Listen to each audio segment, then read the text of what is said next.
Hi, my name's James Winslow and I'm here with Meritus Grand Prix at the Sepang International Circuit, and I'm driving their GP2 on a shakedown test and helping them with setup. The car's got 630 horsepower, it's on slick tyres, it's got carbon fibre brakes, and the car only weighs 500 kilograms. The top speed of the car this morning, we hit 280 kilometers an hour on the end of the main straight. The GP2 car has carbon brakes. So what's special about these brakes is that they're made of carbon fibre disc and carbon fibre pads. They reach huge temperatures, somewhere up to 900 to 1000 Celsius, and the braking capacity of the car is absolutely fantastic. Combined with a very large slick tyre, the stopping distances are very short. So from 280 kilometers an hour on the main straight here at Sepang, you can brake around the 75 meter mark, and the car will pull up down a second gear to a 40k corner just in 75 meters. Okay, so here is the vent for the carbon fibre brake. The air cooling is very important. As you can see, we've got some blanking on here. This morning was damp, so we wanted to blank off some of the cooling to get the temperatures up.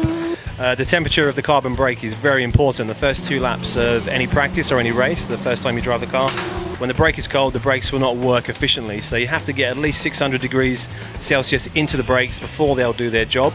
Once they're up to temperature, the braking capacity, as I said earlier, is absolutely fantastic. Okay, so the suspension of a GP2 car is a very important element of the car. As you can see, the car has got dual damping. Obviously, with the speeds and the downforce that this type of car has, you have to run a very stiff spring in the front. The suspension's set so stiff, it will absorb bumps and curbs, but then will be strong enough to support the huge loads, and up to 1 ton of force could be on the front of this car. Another very important aspect of the GP2 car is the aero.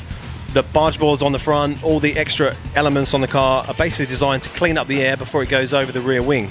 So as an experienced driver myself, I have quite a big input to the aero of the car. So for example, on a high-speed track like Sepang, coming through turns 5 and 6, if you can feel the rear going light, you would come in and tell your engineer that you want more rear downforce. He will change the settings of the car and increase the wing angle, which will give me more pressure, pushing down on the back of the car to give me more grip.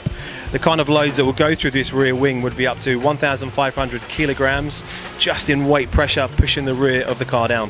When it comes to the suspension of the car, there are adjustments that I prefer as well. For example, around here at Sepang, the high speed turns 5 and 6, you have to run some curb. If you can't take curb, the angle of the corner is greater. So to run curb, it shocks through the suspension. The GP2 car is a very sophisticated single-seater. It's at the very top of the tree with only Formula 1 in front of it, and this car is a very capable machine and would lap within seconds of a Formula 1 car.